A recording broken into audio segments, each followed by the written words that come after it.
அனைவருக்கும் வணக்கம். நேத்திக்கு அதாவது 13ஆம் தேதி பிப்ரவரி அன்னைக்கு பார்த்தீங்கன்னா தமிழ்நாட்டில் நிறைய இந்த ஜெலூசில் இருக்குது பாருங்கள். ஜெலூசில்லாம் விற்று தீர்ந்துருக்குன்னு சொல்லி கேள்விப்பட்டேங்க. ஏன்னா நிறைய பேருக்கு வயிற்றெரிச்சல். தமிழ்நாட்டில் திமுக கூட்டணி கட்சிகளையும் தவிர மீதி எதிரில் இருக்கக்கூடிய அத்தனை கட்சிகள், அதையும் குறிப்பாக பார்த்தீங்கன்னா தாவேகா காரனுக்கு நிறைய ஜெலூசில் வாங்கி தீர்த்துருக்கானுங்க. ஏன்னா முதலமைச்சர் அவர்கள் செஞ்சுருக்கிற சம்பவம் அப்படி தரமான சிக்ஸர் அடிச்சிருக்காருங்க. அதுவும் பார்த்தீங்கன்னா எதுவும் சொல்லாமல் கொள்ளாமல் செஞ்சிருக்காப்புல மனுஷன். எல்லாரும் அறிவிச்சுக்கிட்டு தான் செய்வாங்க, இவர் செஞ்சுக்கிட்டு அறிவிக்கிறாப்புல. 1,31,00,000 பெண்களுடைய வங்கி கணக்குகளில் நேற்றுக்கு ஒரே நாளில் 5,000 ரூபாய் முதலமைச்சர் அவர்கள் டெபாசிட் பண்ணியிருக்காங்க. அந்த 5,000 ரூபாயில் எதெல்லாம் இன்க்ளூட் ஆகுதுன்னு பார்த்தீங்கன்னா அடுத்த 3 மாதத்திற்கான பெண்களுக்கான மகளிர் உரிமை தொகையும் 2,000 ரூபாய் எதற்காகன்னு பார்த்தீங்கன்னா கோடைக்கால சிறப்பு தொகுப்பாக அந்த 2,000 ரூபாயை வழங்கியிருக்காங்க. மொத்தமாக 5,000 ரூபாய் 1,31,00,000 பெண்களுடைய வங்கி கணக்கில் முதலமைச்சர் அவர்கள் டெபாசிட் பண்ணியிருக்காங்க. அது மட்டும் இல்லாமல் இன்னொரு அசத்தலான ஒரு அறிவிப்பு என்னன்னு பார்த்தீங்கன்னா திமுக மீண்டும் ஆட்சி அமைச்ச உடனே பார்த்தீங்கன்னா இந்த 1,000 ரூபாய் மகளிர் உரிமை தொகை இருக்கு பாருங்க, இது 2,000 ரூபாயாக உயர்த்தப்படும் அப்படின்னு சொல்லி முதலமைச்சர் அவர்கள் அறிவிப்பு வெளியிட்டிருக்காங்க. திடீர்னு இந்த அறிவிப்பை வெளியிட்ட உடனே எதிரில் இருக்கக்கூடிய அத்தனை பேரும் பார்த்தீங்கன்னா பதறி கதறிக்கிட்டு இருக்காங்க. எதற்காக இந்த 5,000 ரூபாய் இப்போ திடீர்னு முதலமைச்சர் அவர்கள் கிரெடிட் பண்ணியிருக்காங்கன்னு பார்த்தீங்கன்னா பாஜக சைடில் இருந்து பார்த்தீங்கன்னா இந்த அடுத்த 3 மாதத்துக்கு தேர்தல் விதிகளை காரணம் காட்டி இந்த மகளிர் உரிமை தொகை திட்டம் இருக்கு பாருங்க, அதை நிறுத்திடலாம் அப்படின்னு சொல்லி பிளான் பண்ணி ஏதோ கேஸ்லாம் போட்டிருக்காங்கன்னு சொல்லிட்டு தகவல் வந்திருக்கு. இந்த மகளிர் உரிமை தொகையை நிறுத்துறதுக்காக வழக்கு தொடர்ந்து இருக்கிற நபர் பேர் என்னன்னு பார்த்தீங்கன்னா அஸ்வினி உபாத்யாய அப்படின்றதான் அவருடைய பேரா. அவருக்கு பார்த்தீங்கன்னா இந்த ஃப்ரீ பீஸ்னாலே அவருக்கு பிடிக்காது. எங்கெங்கெல்லாம் இந்த இலவசங்கள் கவர்மெண்ட் கொடுக்குதோ அதுக்கு எதிராக வழக்கு தொடர்றதே அவருடைய வேலையாக இருக்கும். அதனால அவரை வச்சு இந்த 1,000 ரூபாய் மகளிர் உரிமை தொகை திட்டத்தை 3 மாதத்துக்கு நிறுத்தி வச்சிடலான்னு சொல்லிட்டு ஒரு வழக்கை பாஜக போட்டிருக்காங்க உச்சநீதிமன்றத்தில். ஸோ இந்த வழக்கில் ஒருவேளை ஸ்டே வாங்கிட்டாங்க சுப்ரீம் கோர்ட்லன்னு சொன்னாங்க என்ன ஆகும்னு சொன்னால் அடுத்த 3 மாதத்துக்கு பெண்களுக்கு அனுப்பக்கூடிய அந்த 1,000 ரூபாயை அனுப்ப முடியாது. ஆகவே இதை முன்கூட்டியே உணர்ந்த முதலமைச்சர் அவர்கள் பார்த்தீங்கன்னா நேற்றைக்கு அவசரமாக எல்லாருக்கும் 5,000 ரூபாயா மொத்தமாக போட்டு விட்டார். நீங்கள் 1,000 ரூபா தான் தடுக்க நினச்சிங்க, நான் 5,000 ரூபாயா போட்டு விட்டுட்டேன், இப்போ என்ன பண்ணுவீங்கன்னு சொல்லிட்டு வேறு லெவலாக சம்பவம் பண்ணி விட்டுருக்காரு. இதே 5,000 ரூபாயை நாங்கள் ரிலீஸ் பண்ண போகிறோன்ட்டு வியாழக்கிழமையே அறிவிச்சிருந்தா என்ன ஆயிருக்குன்னு பார்த்தீங்கன்னா ஒரு சாயந்தரம் ஒரு 4 மணிக்கு அறிவிக்கிறாருன்னு வைங்களேன், நாங்கள் நாளைக்கு போட்டு விட்றோம் அப்படின்ட்டு 4:30க்கு கோர்ட்டுக்கு போயிருப்பாங்க, 5 மணிக்கு ஸ்டே வாங்கியிருப்பாங்க. இதுதான் நடந்திருக்கும். அதனால முதலமைச்சர் அவர்கள் வெளியில் எதையுமே சொல்லாமல் அமைதியாக இருந்து காலையில் 5 மணிலேருந்து 11 மணிக்குள்ள, வெள்ளிக்கிழமை காலையில் 5 மணிலேருந்து 11 மணிக்குள்ள எல்லாருக்கும் இந்த காசை ப்ராப்பராக அனுப்பியிருக்காரு. கொஞ்சம் கூட வெளியில் தெரியவே இல்லைங்க இப்படி ஒன்று நடந்திருக்கு அப்படின்ட்டு. எல்லாத்தையும் செஞ்சு முடிச்சுக்கிட்டு தான் சொல்கிறார் ஒரு வீடியோவில், இதை மாதிரி காசு போட்டு விட்டு அப்படின்ட்டு. இப்போ கோர்ட்டில் இந்த வழக்கு போட்டிருக்காங்க இல்லையா, ஒருவேளை இதில் ஸ்டே வாங்கிட்டாங்கன்னா என்ன ஆகும்னு பார்த்தீங்கன்னா இந்த 1,000 ரூபாயை பெண்களுக்கு அனுப்ப முடியாது. அப்போ மக்களுடைய மனசில் என்ன போய் பதியும், எல்லாரும் என்ன நினைப்பாங்க, திமுக பாருங்க கரெக்டாக தேர்தல் வர நேரத்தில் நிறுத்திட்டாங்க, அவங்க வேலையை காட்டிட்டாங்க பார்த்தீங்களா அப்படின்னு சொல்லிட்டு மக்களுடைய மனதில் திமுகவை நெகட்டிவாக பார்க்க நினைப்பாங்க. இதுதான் பாஜகவுக்கு வேணும். அதனால அவங்க இந்த மாதிரி ஒரு குறுக்கு வழியில் ஏதாவது ஒன்று செஞ்சிடலாம்னு நினைச்சாங்க. ஆனால் முதலமைச்சர் அவர்கள் அந்த பந்தையே சிக்ஸர் அடிச்சு விட்டுட்டார். எல்லாம் பேடு முழிச்சுக்கிட்டு இருக்காருங்க. எல்லாம் பார்த்தீங்கன்னா இப்போ ஒரு நரேட்டிவ் செட் பண்ணுறாங்க, தேர்தலுக்காக இந்த 5,000 ரூபாயை போட்டு விட்டுருக்காங்க, தேர்தலுக்கு காசு கொடுக்குற கணக்கு தான் இது அப்படின்ட்டு. ஆனால் பாஜக வழக்கு போட்டதை பற்றி எவனும் பேச மாட்டா, வாயை மூடிக்கிட்டு இருக்காங்க அத்தனை பேரும். சாதாரணமாக இருக்கக்கூடிய மக்கள் இந்த 1,000 ரூபாய் ரிசீவ் பண்ணிட்டு இருக்கக்கூடிய மக்கள் எல்லாருமே இங்கே என்ன நடக்குது, அரசியல் என்ன நடக்குது, அங்கே வழக்கு போட்டாங்களா, இது என்ன ஆச்சு, அது என்ன ஆச்சு, யார் வழக்கு போட்டது, அதெல்லாம் அவங்களுக்கு தெரியாது. அவங்களுடைய பார்வையில் 1,000 ரூபா நின்று போச்சே அப்படின்னு தான் அவங்களுக்கு தோணும். அதனால திமுகவுக்கு ஓட்டு போடாமல் நிறுத்திடுவாங்கன்னு சொல்லிட்டு பாஜக தப்பு கணக்கு போட்டாங்க. ஆனால் முதலமைச்சர் அவர்கள் இதை முன்கூட்டியே ப்ரெடிக்ட் பண்ணி அவர் பாட்டுக்கு எல்லாருக்கும் 5,000 ரூபாய் அனுப்பி விட்டார். அது போக நாங்கள் ஆட்சிக்கு வந்ததுக்கப்புறம் இந்த 1,000 ரூபாய் 2,000 ரூபாயா மாறிடும்னு சொல்லிட்டு அந்த அறிவிப்பையும் கொடுத்துருக்காரு. அத்தனை பேருக்கு தலையில் இடியை இறக்கி விட்ட மாதிரி அத்தனை பேருக்கு அடுத்து ஜெலூசில் வாங்கி குடின்னு குடிச்சிட்டு இருக்கிறானுங்க. இப்போ எதிர்கட்சிகளுக்கெல்லாம் தோணும் கலைஞர் அவர்களே இருந்திருக்கலாம் போல, இவர் ரொம்ப டேஞ்சரஸாக இருக்காரு. ராஜா சொன்னது தான், ஸ்டாலின் இஸ் மோர் டேஞ்சரஸ் தென் கருணாநிதி அப்படின்னு சொன்னார் பாருங்க. அது உண்மைதான் அப்படின்ட்டு எல்லாரும் புரிஞ்சிருப்பாருங்க. பாலை எப்படி போட்டாலும் தூக்கி பறத்தி அடிச்சு ஸ்டேடியத்துக்கு வெளியில் அடிச்சு விடுறாரு. அத்தனை பேரும் கிடந்து கதறிக்கிட்டு இருக்கானுங்க. இதில் இன்னொரு ஹைலைட்டான விஷயம் சொல்லட்டா, ஆதவர்ஜுனா இருக்கார் பாருங்க, தாவேக்காவுடைய ஆதவர்ஜுனா, அவர் உச்சநீதிமன்றத்தில் ஒரு மனு தாக்கல் பண்ணியிருக்காரு. இந்த 5,000 ரூபாயை பெண்களுக்கு முன்கூட்டியே வழங்கினதை எதிர்த்து இவர் மனு தாக்கல் பண்ணியிருக்கார். பார்த்தீங்களா, கூடவே ஒரு துரோகி சுற்றிக்கிட்டு இருக்கான். துரோகி இல்லை, இவன் பாஜகவுடைய குரல், பாஜகவுக்காக வாழ்கிறானுங்க. அப்படியே லிட்ரலி பாஜக எதிர்த்து பேச மாட்டேங்கிறானுங்க. பாஜக ஒரு வழக்கு போடுது, அதுக்கு பதிலடி கொடுக்கும் விதமாக முதலமைச்சர் அவர்கள் செயல்படுறாரு. அது பிடிக்காம இவனுங்க போய் வழக்கு போடுறானுங்கன்னா இவனுங்களுக்கு எவ்வளவு கொழுப்பு இருக்கணும். பாஜகவுடைய செல்ல குழந்தைகளா இருக்கானுங்க பாருங்க. சூப்பர்ரா. இப்படிதான் நீங்க எல்லாம் தேர்தல் நேரத்தில் செயல்படணும். மக்கள்லாம் ஈஸியா ஐடென்டிஃபை பண்ண முடியும் எவன் என்னென்ன பண்ணிக்கிட்டு இருக்கான்ட்டு. எடப்பாடி பழனிசாமி அவர்களுடைய லிஸ்ட்ல இப்போ தாவேக்காவை இணைஞ்சிட்டாங்க. துரோகி பழனிசாமின்னு சொன்ன மாதிரி துரோகி தாவேக்கா, துரோகி விஜய், துரோகி ஆதவர்ஜுனா எல்லாம் துரோகிகள். தமிழ்நாட்டு மக்களுக்காக எந்த எல்லைக்கும் செல்வேன், நான் எப்படி வேணா போராட ரெடியா இருக்கேன் அப்படின்லாம் விஜய் இப்பதான் சொன்னார் சேலத்துல. அதுக்குள்ள பாருங்க இவனுங்க போய் வழக்கு போட்டு வச்சிருக்கானுங்க. இந்த காசை முன்னாடியே கொடுத்து அவ்வளோ வைத்தறிச்சலுங்க. பெண்களுக்கு இந்த காசு போய் சேருதுன்றது அவ்வளோ வைத்தறிச்சல்ல இருக்கானுங்க இவனுங்க எல்லாருமே. விஜய் அவர்கள் ஒரு அறிக்கை விட்டுருக்காரு. அந்த அறிக்கையை படிப்போமா? புதுசா கோடைக்கால சிறப்பு தொகை 2000 ரூபா எதுக்கு திடீர்னு அறிவிச்சாங்க, இந்த ஆண்டு மட்டும்தான் கோடை காலம் வருதா அப்படின்னு சொல்லி கேட்டிருக்காப்ல. கோடை காலம் எப்பவுமே வருது விஜய் அவர்களே, நீங்க தான் வெளியில வர்றதே கிடையாது. அந்த 2000 ரூபாய் கொடுத்தது பாஜகவிற்கு முதலமைச்சர் அவர்கள் கொடுத்த பதிலடி தான். அவனுங்க 1000 ரூபாயை தடுக்க நினைச்சானுங்க, அவர் 5000 ரூபாயா எல்லாருக்கும் போட்டு விட்டாரு. அவ்வளவுதான், சிம்பிள், சோ சிம்பிள். இதுல என்ன விஜய் அவர்களுக்கு என்ன குழப்பம்? இது மக்களுக்கு நல்லது தானே, எதுக்கு உங்களுக்கு அவ்வளோ வைத்தறிச்சலா இருக்கு? ஜெலூசில் குடிங்க ப்ரோ, வரியை ஒழுங்கா கெட்டுங்க விஜய். சரி, இப்படி கேட்கறாருன்னா நம்ம இன்னொரு கேள்வி கேட்கலாம். எல்லா வருஷமுமே தான் இந்த பொது தேர்வுலெல்லாம் நல்லா மார்க் எடுக்கக்கூடிய மாணவ மாணவியர்கள்லாம் பாஸ் ஆகி வெளியில் வராங்க. எல்லா வருஷமும் கூப்பிட்டு பாராட்டாத விஜய் இப்போ மட்டும் கடந்த 2 வருஷமா 10th 11th 12th நல்லா மார்க் எடுக்கக்கூடிய மாணவர்களுக்கு எதுக்கு கூப்பிட்டு வச்சு பாராட்ட விழா நடத்துறாரு? எல்லா வருஷமும் பண்ணியிருக்கலாம்ல, எல்லா வருஷமும் தானே பாஸ் ஆகி வராங்க. இப்போ மட்டும்தான் விஜய்க்கு ஞான உதயம் வந்துச்சா கடந்த 2 வருஷமா? அடுத்ததா பாருங்க, வழக்கமாக மாதந்தோறும் 15ஆம் தேதி வரவு வைக்கப்படும் மகளிர் உரிமை தொகை குறிப்பாக இன்று 13ஆம் தேதி வரவு வைக்கப்பட்டு அறிவிக்கப்படுவது ஏன் அப்படின்னு சொல்லி புரட்சிகரமான ஒரு கொஸ்டின் கேட்டிருக்காப்ல. ஆட தற்குறி. ஆனாலும் பாவாங்க, இவர் சேலத்துக்கு கிளம்புறதுக்கு வீட்டில இருந்து வெளியே கிளம்பியிருக்காப்ல. வீட்டு கேட்டு திறக்கிற வரைக்கும் கூட இவருக்கு எதிர்பார்த்திருக்கவே மாட்டார். அப்படிப்பட்ட ஒரு சம்பவம் செஞ்சு விட்டாருங்க. இதை பற்றி சேலத்தில் கூட பேச முடியல, ஏன்னா அவருக்கு ஸ்கிரிப்ட் ரெடி பண்ணல. முந்தின நாள் இந்த சம்பவம் நடந்துருச்சுன்னா ஸ்கிரிப்ட் ரெடி பண்ணியிருப்பாப்ல.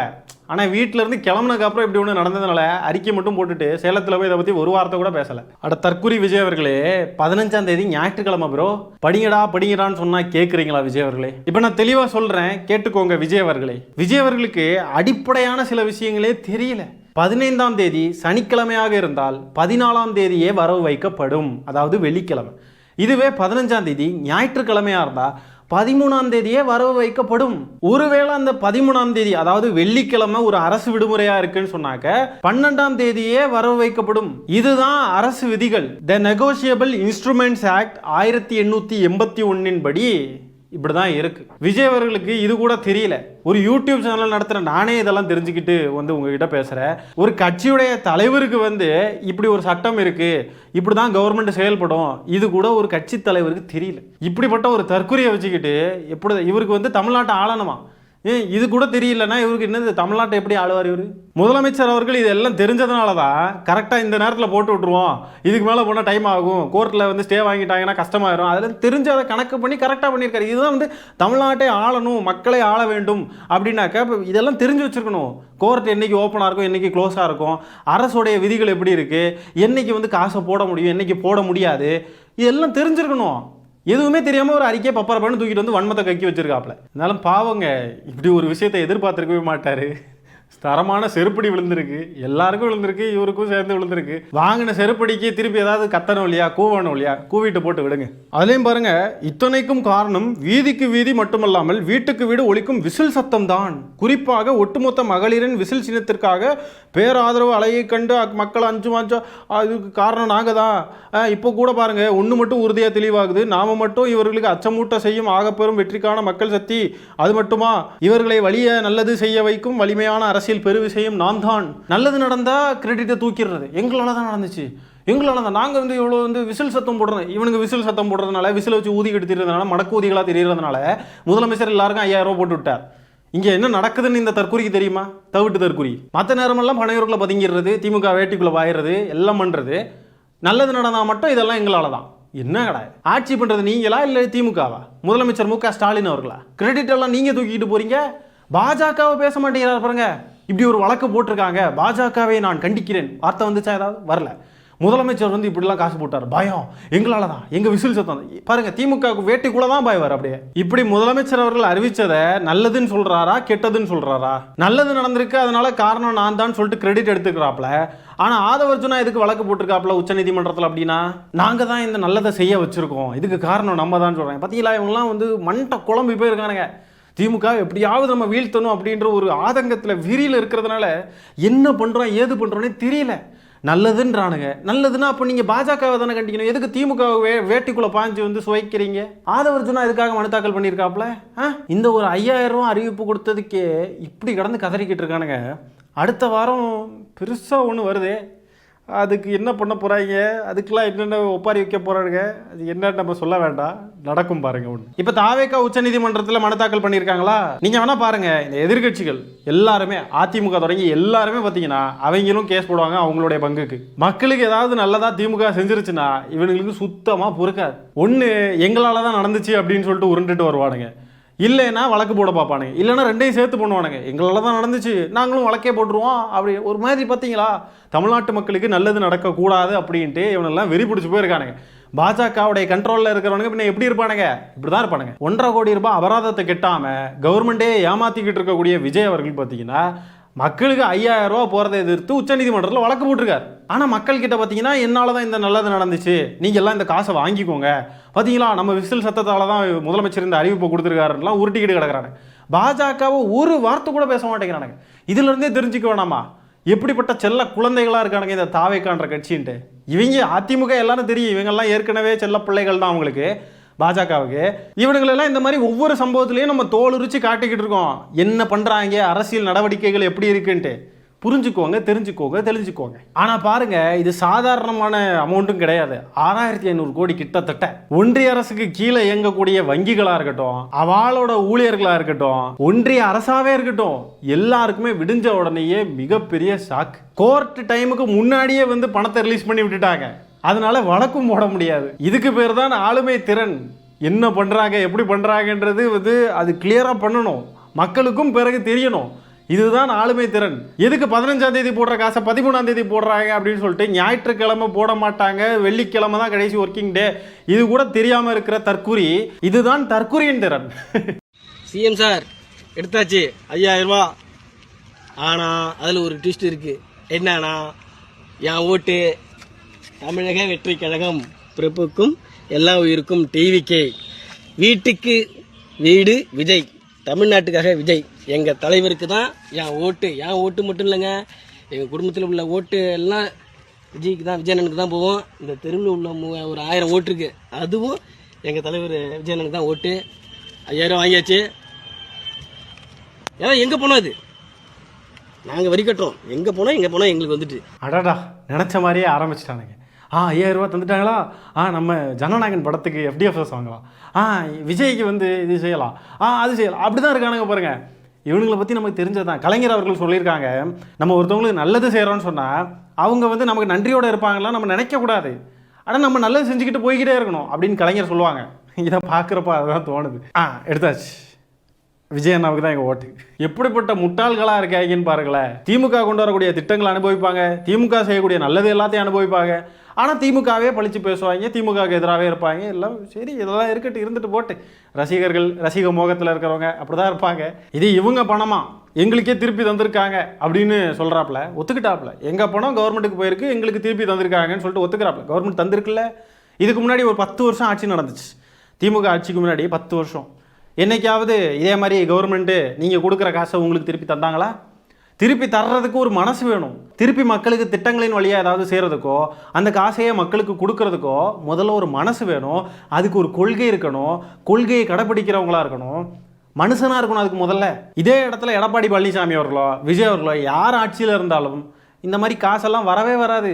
அது என்ன ஆகுன்றது மக்களுக்கு நல்லாவே தெரியும். முதலமைச்சர் மு.க. ஸ்டாலின் அவர்களால் இருக்கிறதுனால தான் இந்த காசெல்லாம் வந்துகிட்டு இருக்கு. இப்போ முதலமைச்சர் மு.க. ஸ்டாலின் அவர்கள் ஆட்சியில் இல்லாமல் வேற யாராவது ஆட்சியில் வந்து உட்கார்ந்தாங்கன்னா இந்த திட்டங்கள் எல்லாமே நிப்பாட்டிடுவாங்க. பெண்களுக்கான மகளிர் உரிமை தொகையாக இருக்கட்டும், கட்டணமில்லா பேருந்து சேவையாக இருக்கட்டும், எல்லாத்தையும் நிப்பாட்டிடுவாங்க. ஏன்னா இதெல்லாம் திமுக கொண்டு வந்த திட்டங்கள், திமுகவுடைய பெயர் போன திட்டங்கள், மக்கள் கிட்ட நல்ல பேர் வாங்கின திட்டங்கள்.